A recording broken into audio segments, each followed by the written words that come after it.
Morning, everybody. We are so delighted to have everybody here for our January Growing Leaders session. One housekeeping thing is it's fine to keep your cameras off, Growing Leaders, but if you would like to show your face, we would love to see your beautiful faces, but understand if you don't. So this morning, we have the pleasure of having our International Trends and Services facet conducting our January session for Growing Leaders. And they have a great morning planned for us with a speaker, and also some time to engage in small groups. So we hope everybody gets something out of this great link. Tracy Weaver, I'm going to hand it over to you, and thank you very much for planning this great session. Wonderful. Thank you so much, Link Julie. I wanted to thank our co-chairs for the Growing Leaders. Thank you so much for your support of our facet in the program today. On behalf of International Trends and Services, I am Link Tracy Weaver, and I am so excited that we are before you today. Happy New Year. I think this is a great program for us to kick off the new year. I am going to keep my comments brief, but I'm going to set the tone. So we entitled this program, The Globalization of Growing Leaders. And you might say, but why that title? What's behind that title? I'll say it very succinctly. It's the opportunity to open up possibilities. It's a little bit of a snowy morning here in Cleveland, Ohio, and it may be little gray skies out there. But when we connect as a Link chapter at Forest Reserve, and when we connect with our growing leaders, sparks fly. And I hope that's experience that we're all going to have this morning.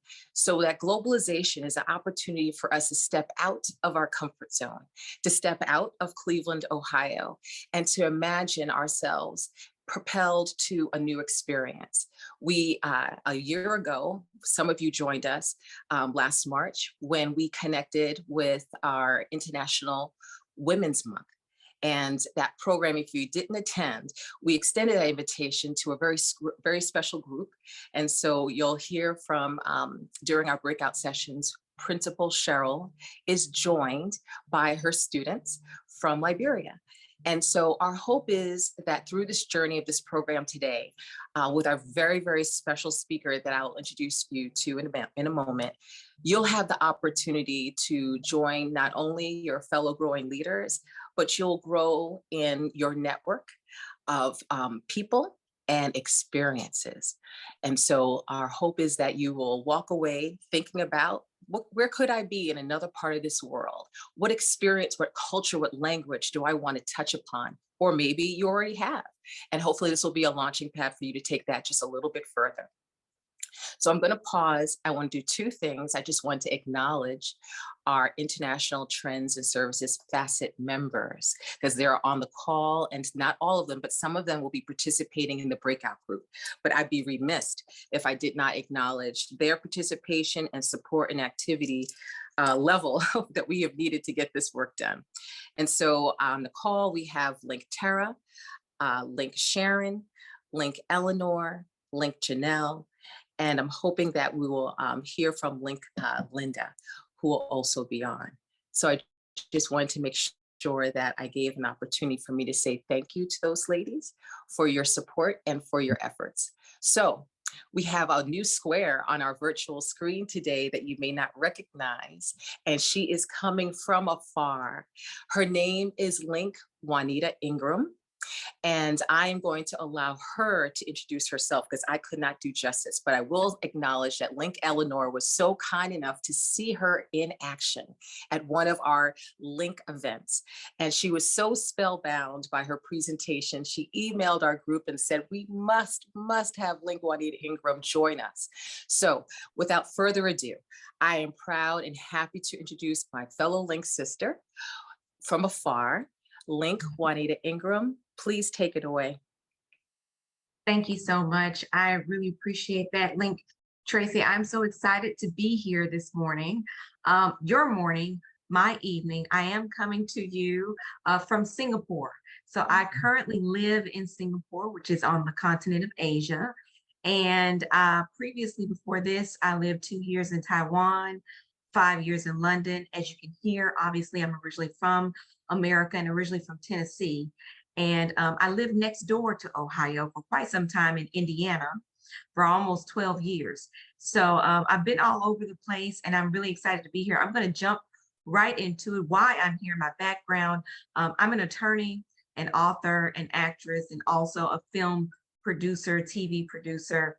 And I got into that line of work while living abroad and really was an entertainment lawyer, had clients in the reality space, and saw that there was a missing niche that represented my reality, which is that of an expat. And I'll go into, if I can share my screen, I'm just going to jump right into it for the sake of time. I think I have, yep, I have the ability to share. I hope I share that. I only have a couple of screens open. Okay, great. I did it right. I'm so excited. I feel accomplished already.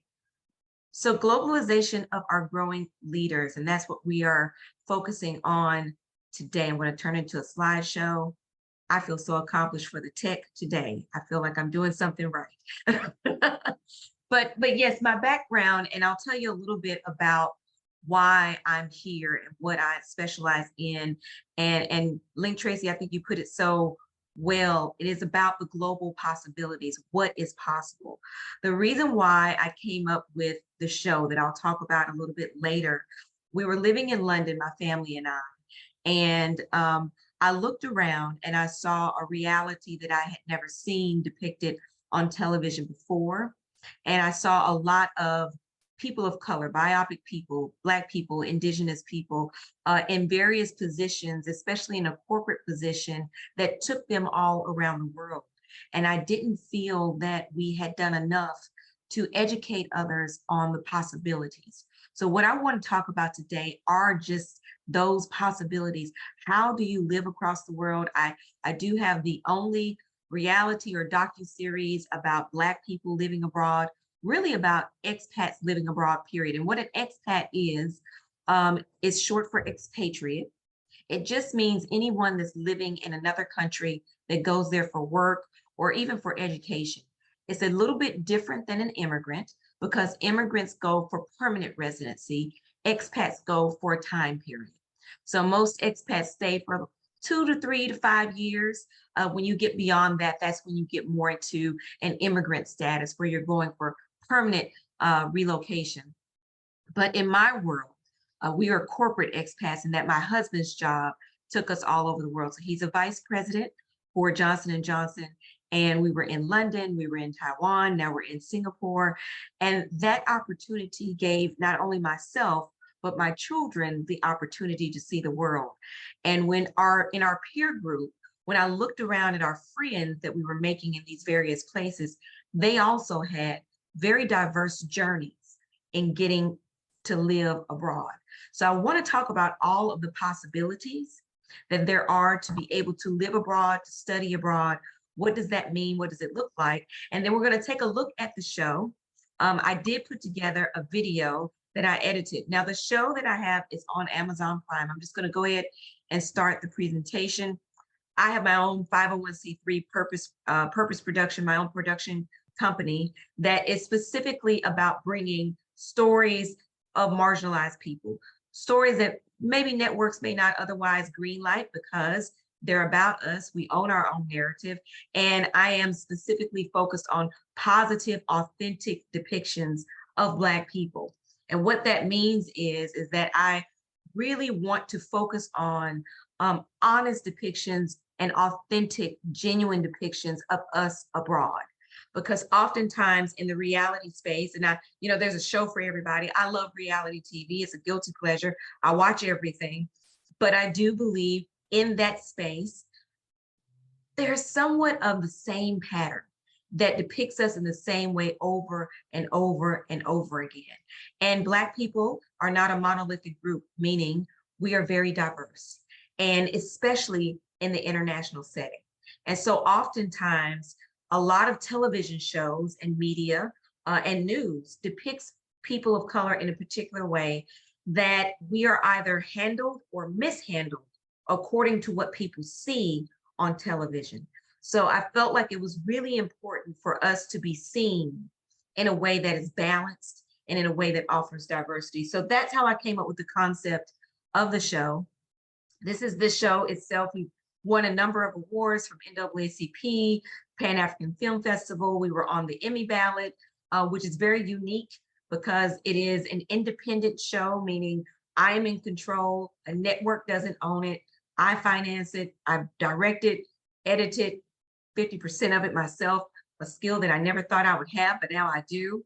And it is important for us to own our own narratives in anything that we do, especially in the global setting. So again, I went into what the show is. It is the first Black reality docuseries that showcases successful Black professionals working and living abroad. We have everyone on our show from military families to corporate expats. And I'll get into the different type of expats here shortly. I'm not going to play this video just yet. This is from a presentation, but you can go on YouTube and see the season 1 trailer that's out there. I'm going to wait and show the edited video that I put together just for you, but it is on Amazon Prime, Roku, Apple TV, and season 1 debuted at the end of December of 2020, around January 2021. And it is really a labor of love. So wait, I'm not going to show that yet. I'll go to the next slide. Season 2, which I'm excited about, is actually going to debut next month. I'm going to show you some of season 2 that no one's ever seen before, so it's brand new. But we wanted to really expand and showcase a lot of other expats and their journeys and how they got to where they are. Again, from military families, students who are studying abroad, teachers, digital nomads. Digital nomads is an entire new, somewhat new space of where you can work anywhere. Thanks to the pandemic, we know that we can work digitally and virtually, and that opens up an entire opportunity for people to travel abroad, live abroad, and maybe work for a company in New York or California, but they live in Portugal. And so I wanted to open up the opportunity to showcase other Black expats that were living abroad and their experiences as well. On the first season, we had about 8 of us in the cast that I showcased, but it primarily focused on my family's journey abroad. This season, we have 11 expats, and we really deep dive into their lives and their experiences.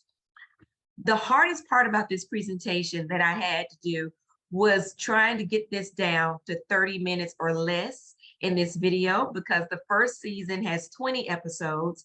The second season has 13 episodes. And the first season has 20 30-minute episodes. The second season has 13 one-hour episodes. So you're talking about hours and hours, 23 hours of content that I really tried to narrow it down to 20 minutes. I didn't quite meet that goal because I really want to share with everyone. I think it's important for us to be able to see ourselves. So I wanted to really extrapolate scenes of other children and the kids that are on the show and their experiences. And I say kids, my daughter's 14. So we're talking about teenagers, tweens, and various ages of kids in the show. And I think it's important for you to see their journey as well. So what you're about to see, I'm going to show you, is a compilation. We're going to start out in season 1 in Taiwan, and I really wanted to pull out important scenes. So we'll start out looking at 2 entrepreneurs that came to Taiwan as teachers, and then they opened the first arts and crafts sort of cafe and art studio owned by Black people in Taiwan, the first of its kind. You'll also see my children and their journey. You'll see about, and I even included this as a storyline in the show, being able to create a travel vlog and what does that mean, and sort of being able to capture and chronicle your experiences. And then we'll move into Singapore and our move to Singapore. What I want you to understand, you're going to see clips of different scenes. They don't necessarily follow the storylines of the show. They are extrapolated clips that I wanted to share that are important, but you'll see a lot of flipping and turning of the page, just so you can see some of the themes.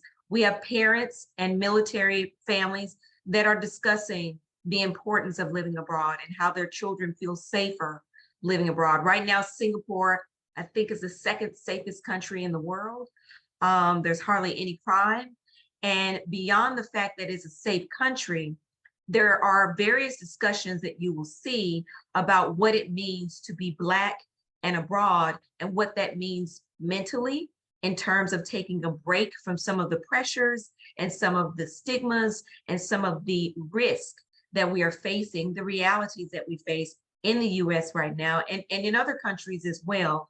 And you'll see some of that dialogue. So I'm going to stop talking about, just want to set it up for what you're going to see, and tell you what you're going to see, show you, and then you'll see it yourself. So I'm going to escape out of this. I think I can press play here. I'm going to test my tech skills right now. I feel so accomplished. Okay, I'll go on mute.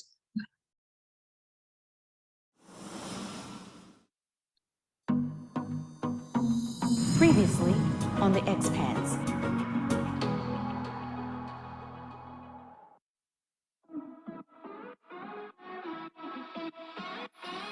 I am Juanita Ingram, and I am the mother of the International Ingrams. I have two beautiful children and an executive husband whose job has taken us all over the world. I was asking about the possibility of us going to Asia. Looks like it's going to be Taiwan. Why are you excited? I'm selling. Now, KJ, on the other hand, as long as they have Fortnite, we might be okay. Keenan. No. Keenan. No. Keenan. All right, Taiwan. The International Ingrams have landed. Honey, the bird is on the ground. 439. Is that a dresser? That's not supposed to be there. All of those are supposed to go in the storage. The school in Taiwan rejected KJ. It looks like you're going to need surgery to remove tissue from your lymph nodes. Just stop filming. Just give me a minute. It's probably just a simple cyst. Being an expat can be lonely, and I am grateful for a listening ear who truly understands. From today, everybody must wear masks on trains and intercity buses in Taiwan. In a million years would have never saw this coming. It's not safe enough for them to go to school. Is it safe enough for us to even be here? When you're different and people don't know how to embrace differences, it'll take time. We're here to lend our voices in solidarity for the movement that's happening around the world. 'Cause if I'm the ocean, you're the rain. We only need each other, baby, you know we're the same. When you are an expat, the people that you meet along the way, they become your extended family. It could be glorious, glorious. In Taiwan, we made new friends, unexpected situations that only made us stronger, and unforgettable moments filled with joy and love. Our journey as expats has only just begun. That is 32 minutes of, gosh, 30 something hours of footage. And so I hope you get a general idea of the show. There's so much more to it than that, but I wanted to really pull out the important parts, the parts that I felt like really helped to show the diversity and how you get abroad and various aspects of living abroad. So I wanted to, I don't know if we have time for Q&A right Yes. now. We do? Okay, great. I'll save Please. time for that. Instead of going through the rest of the slides, you can take a look at it. But yes, season 2 is dropping soon. So that was really an exclusive on some of that footage that isn't quite out yet, but we're dropping that for Black History Month. So, but thank you so much. And I hope that it answers a couple of questions at least, but I'll open the floor now for questions, however you want to moderate that. And Link Juanita, what I'm going to ask of our growing leaders and our Link sisters, if we can use raising hand icon, in that way we can see a hand raised and that will help us. I'm going to ask the Link sisters if we can allow our growing leaders to ask the questions first, because this is their time. So if we can hold off to our questions after they've had a chance to process and to share. And I'll ask our growing leader co-chairs, let me know if you see a hand up that I don't catch fast enough. Any growing leaders, if you're interested, you don't even have to use the icon, just come off of mute.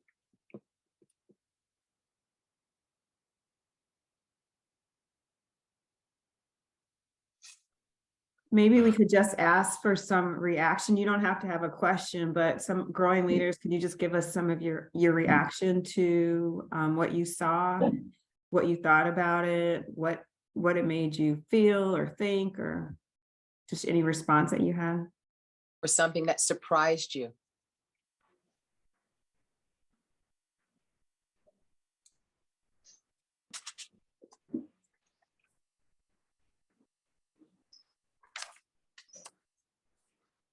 I'm going to throw out a quote that I heard you share in the video link, Juanita, and it was to remember to bloom where God plants you, to really bloom where you are.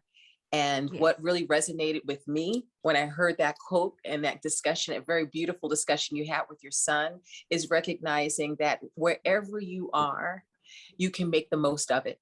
And so we can have that globalization here right now in Cleveland by just allowing our imaginations and our scope just widen.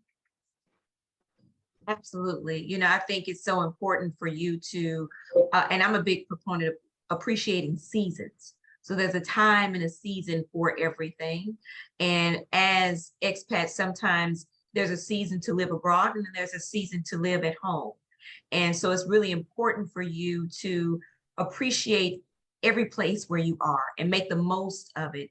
And even when we moved back to Indiana for a period of time, so we lived in London for almost 5 years. And then we moved to America for 4 years before we moved to Taiwan. And we still traveled internationally. So traveling internationally is a thing that really set us up to know that we could live internationally. I think there are a couple of questions in the chat. Let's see. I really enjoyed the little teaser. What would you say, besides assimilating to cultures, was the hardest part for you and your family living abroad? Whew.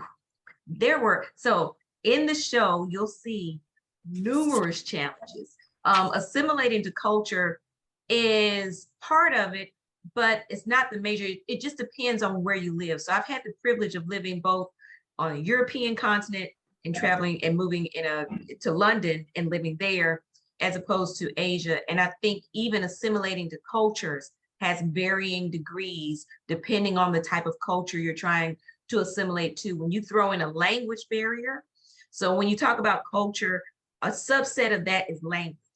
It was so much easier living in London and even in Singapore. As you saw on the show, the main language in Singapore that a lot of people don't know is English. It's not Mandarin, it's not another language. So it's a lot easier. Even when we lived in London, although British English is very different from American English, words mean different things, but it's still English and you can still read signs. I think one of the biggest hurdles when we moved to Taiwan was the language barrier.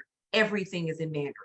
Street signs are in Mandarin. We had to have a personal driver and everybody thought, oh, that was such a luxury. It was a necessity so you don't die, because you could say, a sign on the road could say, don't come over here. How would you know? And so it's huge in terms of language. I think was one of the biggest hurdles. I took 6 years of Spanish. And so, and I'm from the South. I have a lazy tongue. And so it was very hard for me to try to learn Mandarin. In fact, my tutor told me that my tongue was too lazy. And she said it, and she meant it in a nice way. But Mandarin is a very hard language to learn. So I think language would have been the hardest thing to overcome. Because like I said, I'm vegan and I couldn't even read some of the packages of what I was buying in the store to know whether or not I was vegan compliant or not. And Google Translate does not work on everything. And when it gets it wrong, it gets it really wrong. So that was the other hurdle. Next question. How did you get into filmmaking and was it hard? That's a really good question. And this kind of dovetails, well, I'll save a little bit of this in terms of when I'm going to talk about you all making a vlog. I started out in filmmaking. Well, first of all, I was an attorney. I'm an attorney and I was an entertainment lawyer. So I started out in production meetings and doing deals in the entertainment film space first. But in terms of that creative angle, since I was 9 years old, I was in theater. And so I always had this left brain, right brain thing going, trying to balance it out. My mother is a musician and an artist. And so I grew up playing 5 instruments. I grew up acting. And so, and then I just started adulting and got my law degree and my master's degree in business. Film is a business. And so I started really learning the business of film. But in terms of creating, honestly, it's something that you just have to start doing. You never know what part of film that you fit into, what part is going to be your strength. Producing is different than directing, it's different than editing, it's different than sound. There are so many different components to filmmaking that is one of these things where you can go to film school, but some of the best people in film, when you look at like Ava DuVernay, she never went to film school. You know, some people, they just don't. When you look at Insecure and Issa Rae, she did not go to film school. Sometimes when you know you have a talent and a gift that is buried deep within, and it's something that just comes naturally to you. I will say that there is, for example, being a lawyer is all about convincing people. So when you give an opening statement or a closing statement, you're telling a story. Whether you're telling a story of why your client is guilty, but you're still trying to convince an audience and tell a story. It's the same thing that filmmakers do. We tell stories. It's the art of telling a story. So you don't necessarily have to go to film school. It is a very challenging industry, I'm not gonna lie, but anything that's great, anything worth doing is hard. If everybody could do it, then everybody would do it. If it wasn't challenging, then you see everyone doing it. But sometimes if you know that you're interested in that and it's something that really you find fun, that's the beauty in life, is when you can do it and it doesn't feel like work, even though it is going to be very challenging. Producing something on this level is also quite challenging because I don't have a network behind me giving me millions of dollars to make this happen. It is self-funded, it is self-produced, and I had to learn everybody's job. But the beauty of that is that I know everybody's job and I picked up different skill sets. And so invest in yourself. If you have a passion, invest in the time and in your skill set. And the beauty of it, YouTube can teach you anything. It's a matter of time now. There's so many resources out there. There's so much information out there that you can really grow as a filmmaker. And there are film festivals now, and I'm entering one next year or later on this year. With the iPhone and Samsung, they're making full movies with phones, and they're in theaters actually. And there are film festivals and competitions. You know, Samsung now, I'm salivating, I'm trying to wait till my birthday, but Samsung has a camera that films in 8K quality. That's cinematic quality. You can do anything that you put your mind to. You have access to anything now, especially in your genre. Streaming has made everything accessible. Nobody even watches television anymore. Everybody streams. So distribution is wide open. If you're passionate about it, invest in your skill set, and it doesn't have to cost you a lot, but it will cost you time and effort. So definitely follow it. And obviously you can do anything. Our show was on the ballot for the Primetime Emmys in 2001, and I'm a voting member of the Television Academy. And they told me that it was unique and very different, than an independent production actually made it and qualified for the Emmys. But that's just a testament of what you can do when you put your mind to it. You don't have to go to film school, but you do have to be learned and study your craft. Any other questions? Well said. Any other questions Yes. for Link Juanita? I do have to say, I love the fact that you called your experience, you entitled it a smart docuseries. And it really portrays our culture and our race in such a positive way. And I simply applaud you. I actually got the link from you very early on, and I held back from viewing it because I wanted to have the visceral response that everyone else had in seeing this amazing content. And just want to reiterate to the growing leaders and my Link sisters is we'll share that link. We all have the opportunity to not only view, but we have the opportunity to review. And when we share positive reviews about this content, this sends a powerful, powerful message to those decision makers, those those people who are funding that Link Juanita mentioned. Make them aware that this is the content we want to see, that reflection of ourselves in a positive light. So please recognize the power of the review. And I encourage you all to please share your knowledge about this content and let others know about Link Juanita and this wonderful international Ingrams and their journey. I'm going to pause to see if there's any other questions from growing leaders. Sarah has her hand raised. Thank you.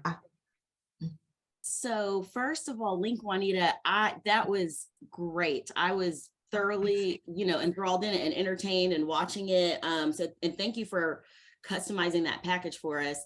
So I'm going to ask kind of a basic question, but not to sound naive, that I'm thinking could be on other people's mind. When you are abroad like that as a Black woman, do you have to pretty much become self-sufficient in doing your own hair? I mean, when you go places, you just don't. I mean, even when I travel home to West Virginia, I can barely find braiding hair to get my braids done, So Yes. I think that's a topic that could actually be a legitimate challenge. Yes, and I put a couple of scenes in there and then I had to take them out because it was making it too long. But that is, it's funny because in season 1, that's the first thing that I went to. I went to my hairdresser and I was like, hey, I'm moving to Taiwan. And she was like, what are you going to do with your hair? And I'm like, I don't know. There isn't a single Black hair salon in Taiwan. There isn't one in Singapore. Obviously, London was no big deal. There are lots of Black people, lots of Black salons in London. There are even some in Japan. There are scenes that I haven't even shared yet, where I went to Japan and these 2 little Japanese ladies went to town and braided my hair and washed it. And it's a wonderful experience, but that is rare. You do have to become very self-sufficient. And in fact, in season 2, I'm launching my own wig line, Travel Tresses. Because so many Black women that move abroad, they don't necessarily want to neglect themselves, and we don't have a lot of options. But I found that a lot of people don't want to wear wigs because it looks a little weird. And so you want it to look natural, you want to give yourself options, but that was something that we really did deal with. And in season 2, early on, I let a Taiwanese woman cut and trim my hair. That's a whole experience. You'll have to tune in to see that. But it is a thing that you have to become very self-sufficient. I can now do my daughter's hair a lot better. I probably should get my cosmetology license after this experience because I can do everything to her. It's harder to do it for yourself, but it is the journey. And as Black women, that's the first thing that we think about is, where am I going to get my hair? Because hair is a crown and glory. It is a huge experience in life in general. And so, it's been quite the journey, and that is covered. I started to include that, but I didn't want it oh my gosh, I had the first cut that's 2 hours and 42 minutes. And I'm like, Juanita, rein it in, get it together. So, but yes, thank you for that question. It is a journey, especially, again, that goes back to the other question about assimilation and the hurdles that you face in addition to different cultures and how you sort of settle into a space. And that's why finding your tribe is so important also, because there's a network of people that you talk to, other Black women that know where to go to get hair products, know where to go to get braiding hair. Taiwan also didn't have an Amazon. I did not know that before I moved there. I may not have moved to Taiwan if I had known that. So it was good that I didn't know it at the time, because you can't even order products. You can't, the small things that you take for granted become huge when you're living abroad, and it's those things. But that's what helps you to really develop the muscle to navigate change, because not everything is going to be easy. And that's in life in general. Not everything is going to be convenient.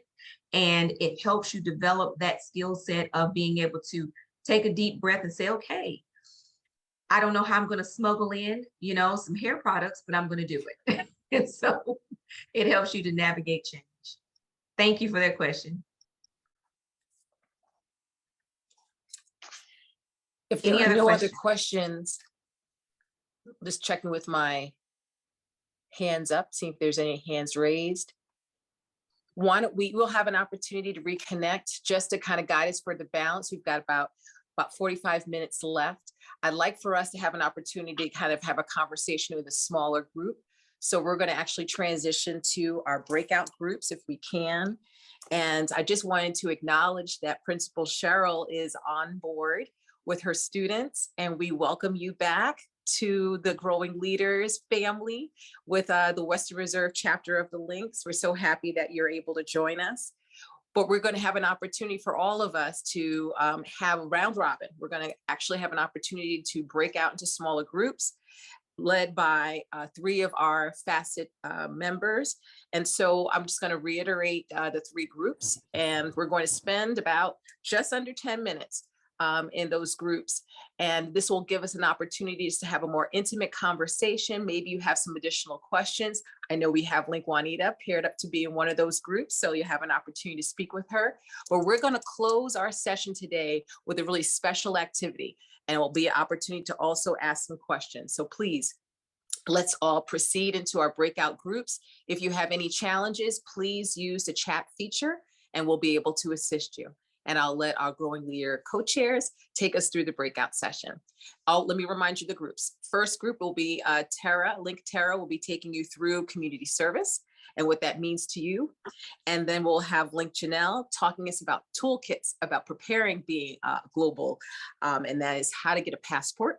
And then finally, we'll have Link Eleanor lead us through a discussion about how to select your country of interest, because there are some myths out there and there's some truths out there about how to select that country. We heard about Singapore being English-based.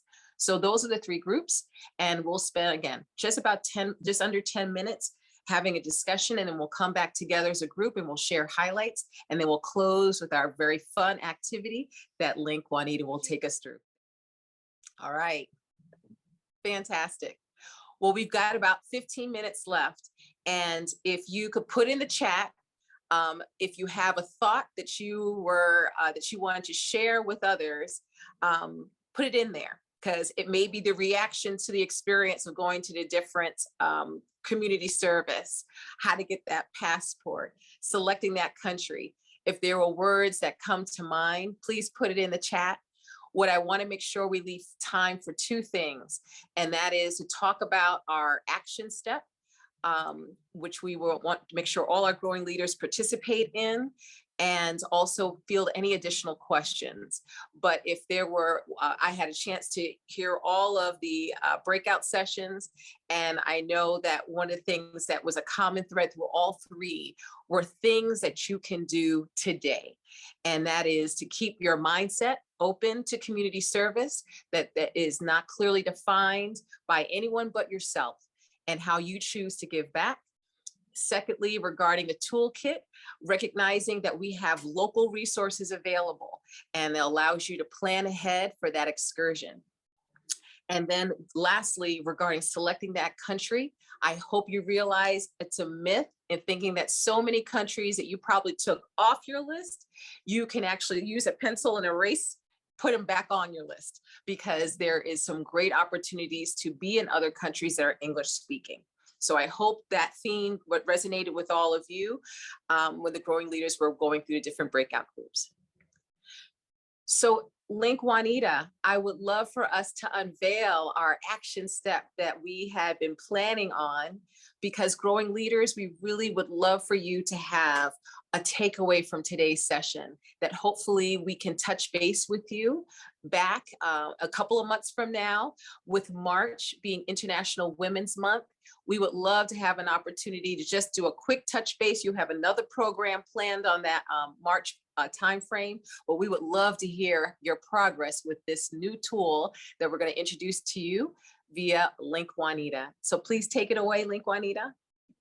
Awesome, thank you. Yes, so your challenge, should you choose to accept, I feel like this is a mission impossible assignment. You know, it will not self-destruct in 15 minutes, but your challenge, should you choose to accept, we want you to create, and you know, every year at the beginning of the year, people always talk about vision boards.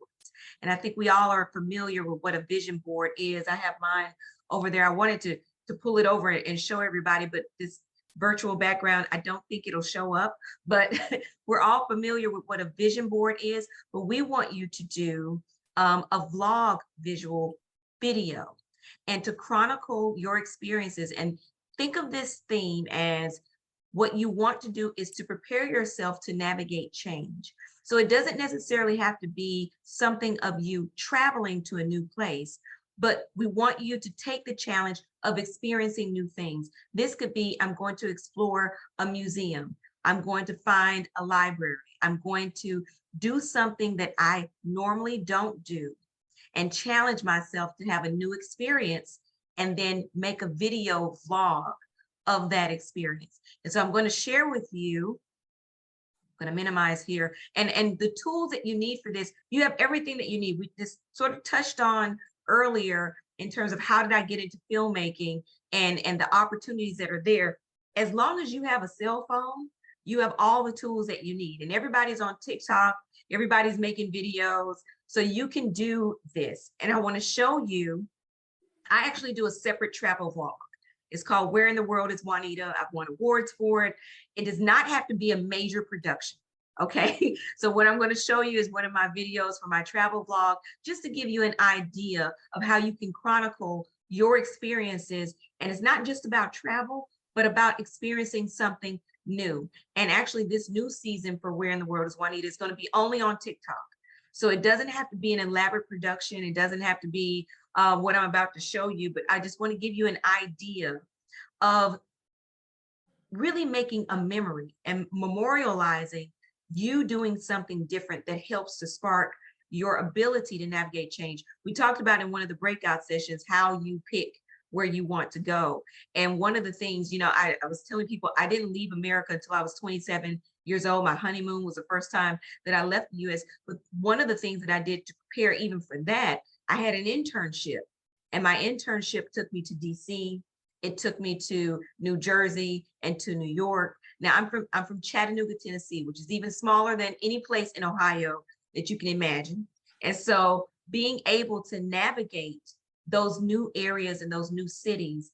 But the thing that helped me to start doing that was I would go to the library and I would research and find out about the Harlem Renaissance. I would go to the library and research different places in New Jersey.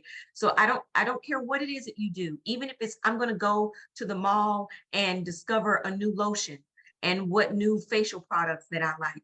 Find something new and memorialize that in a video. So it's your video vision vlog of navigating change.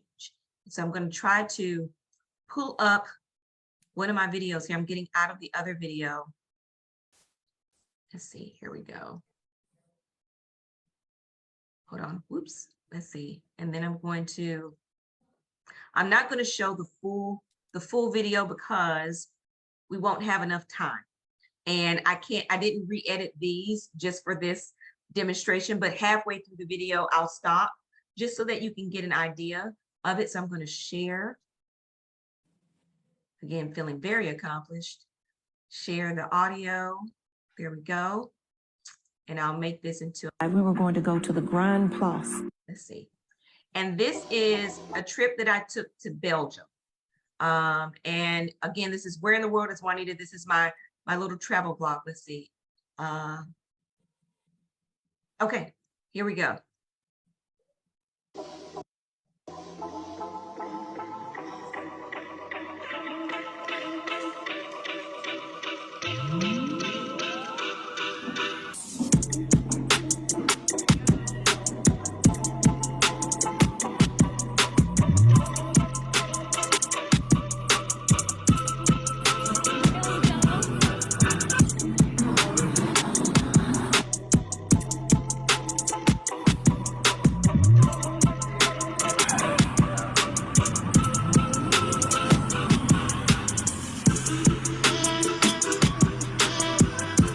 Welcome to Where in the World is Juanita. And honey, on this episode, we are 24 hours in Belgium. Hello. I'm going to take you to our hotel. We've arrived in Belgium. And yeah, we're going to go look at some of the night sites because some things look better at nighttime. This is my second time here. So some things look better illuminated. So we're going to take a little walk, show you some of the things in Belgium. We've got a couple of things to check off our checklist. If you only have 24 hours in Belgium, what would you do? Where is Juanita? Here we are.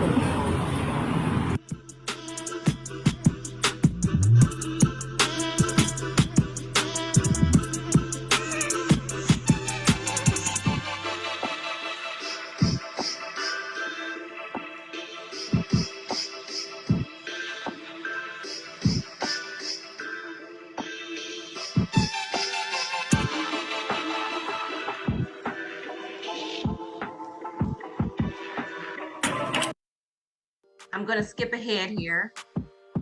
So we're going to take you down below to show you some of the shops at the Witchless Hotel. Let's take a look.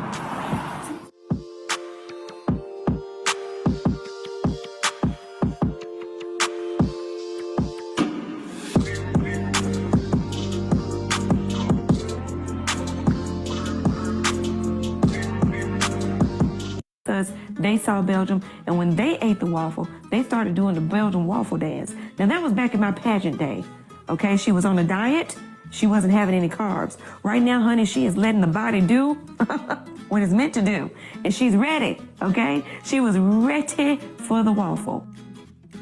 Black is just the power sugar on the top, number 6 is the sugar inside. Number 16. Yes? Yes.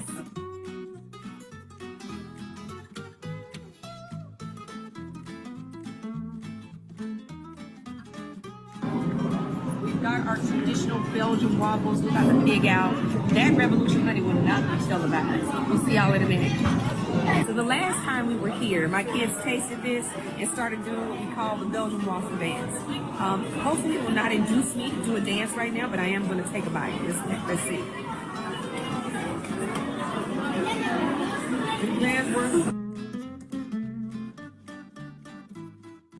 All right, so we'll escape out of that one. That's one example. And the reason why I share that is because that entire episode was shot on an iPhone.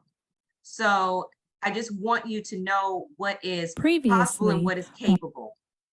This is another one here with my kids. And we're at a park in Germany. I'm Kinsley. I'm Keenan. And I'm Brayden. And we're going to Europa Park. We're in the parking lot and we're about to get on some rides. Yep, I love roller coasters. Today we're at Europa Park. It is awesome. We're in Germany. We're on the border of France. We were in Strasbourg, France, which is one place that a lot of people don't know about, or at least I didn't know about, and I'm really excited because there's so much to do here for families, and we're going to take you on an exploration and take you on an experience at Europa Park. We're so excited. The kids are over there getting gassed up with candy and sugar. That's great. And so we're going to have a fun time. We'll see you soon.